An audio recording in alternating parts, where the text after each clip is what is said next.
రైతులను అన్ని విధాల ఈ కాంగ్రెస్ ప్రభుత్వం మోసం చేసిందని బీజేఎల్పీ నేత ఎమ్మెల్యే ఏలేటి మహేశ్వర్ రెడ్డి ఆదిలాబాద్ జిల్లా జైనంద్ మండల కేంద్రంలో నిర్వహించిన రైతు పోరుబాట కార్యక్రమంలో అన్నారు.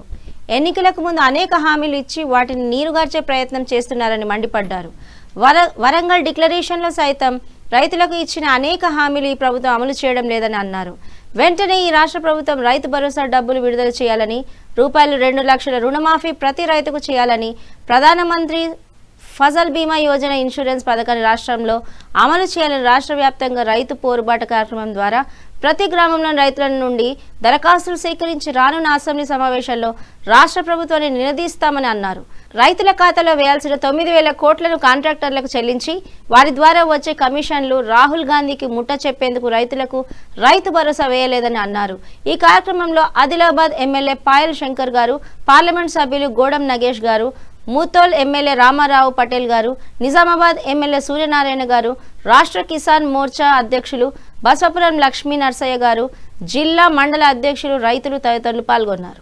కేవలం ఢిల్లీకి మూటలు మోయేందుకు మాత్రమే ఉన్నవా రేవంత్ రెడ్డి? మరి ఇక్కడ రైతులకు ఇచ్చినటువంటి అనేకమైనటువంటి హామీలు మర్చిపోయినవా అని అడుగుతున్నాం. ఒకవైపు రైతులకు, మరొక వైపు రైతు కూలీల కోసం కూడా ప్రతి సంవత్సరం 12,000 రూపాయలు ఇస్తాను. కౌలు రైతులకు రైతు బంధు ఇస్తాను. కౌలు రైతులకు ఆదుకుంటా అని చెప్పినాం. కౌలు రైతుల్ని మర్చిపోతుంది, రైతన్నలను మర్చిపోతుంది, రైతు కూలీలను మర్చిపోతుంది. ఈరోజు కేవలం డబ్బు ఎక్కడ ఉన్నదో, కమిషన్లు ఎక్కడ ఉన్నాయో, భూములు ఎక్కడ ఉన్నాయో వాటి వెనుక ఈరోజు వేట చేస్తా ఉన్నావు. కానీ ఈరోజు మా రైతన్నలకు ఇచ్చినటువంటి మాటలు మాత్రం పూర్తిగా మర్చిపోతుంది. నేను అడుగుతా ఉన్నా నీ వేదిక ద్వారా, రేవంత్ రెడ్డి, నువ్వు ఇచ్చినటువంటి అనేకమైనటువంటి హామీలు మర్చిపోవడమే కాకుండా ఈరోజు కొత్త బూటకం పెట్టుకుంటుంది ప్రజాపాలన నాట.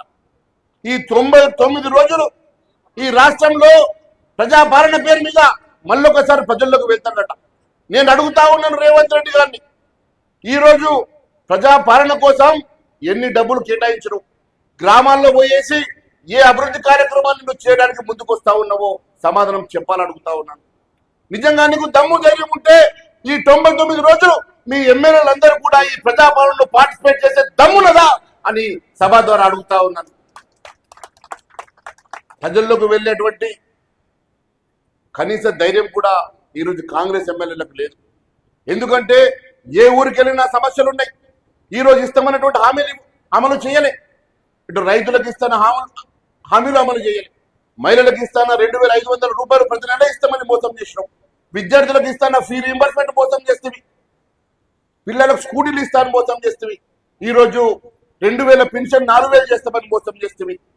ఈరోజు అందరికీ ఇందిరమ్మ ఇల్లు ఇస్తామని మోసం చేస్తేవి.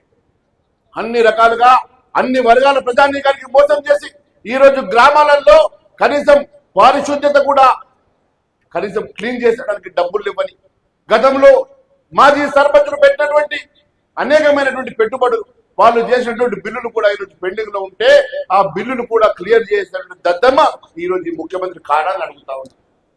ఈరోజు ఏ గ్రామం పోయినా సమస్యలు ఉన్నాయి. ఈ సమస్యలు పరిష్కారం కావని ఈ గ్రామాల్లోకి వెళ్తే ఎమ్మెల్యేలు నిలదీస్తారని భయపడి ఈరోజు కాంగ్రెస్ ఎమ్మెల్యేలు గ్రామాలకు వెళ్ళడానికి కూడా భయపడే పరిస్థితి ఉన్నది. నేను అడుగుతా ఉన్నాను, ముఖ్యమంత్రి గారు, ఈరోజు ప్రజాపాలన పెట్టినావు కదా, మరి గతంలో కూడా 2 సార్లు ప్రజాపాలన పెట్టినావు. మరి గతంలో వచ్చినటువంటి అప్లికేషన్లు ఎన్ని అప్లికేషన్లు ఇప్పటివరకు పరిష్కారం చేసినావు? ఎన్ని అప్లికేషన్లు ఇప్పటి వరకు పరిష్కారం చేసి ఈ మరి సమాధానం చెప్పినావు అని నేను అడుగుతా ఉన్నాను. ఇప్పటి వరకు ఈ రాష్ట్రంలో అనేక లక్షల అప్లికేషన్లు వచ్చినాయి.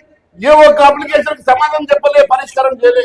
మరి కొత్తగా ఈరోజు 99 రోజుల ప్రజాపాలన దేనికోసం పెట్టినావు అని చెప్పేసి భారతీయ జనతా పార్టీ ప్రశ్నిస్తున్నది.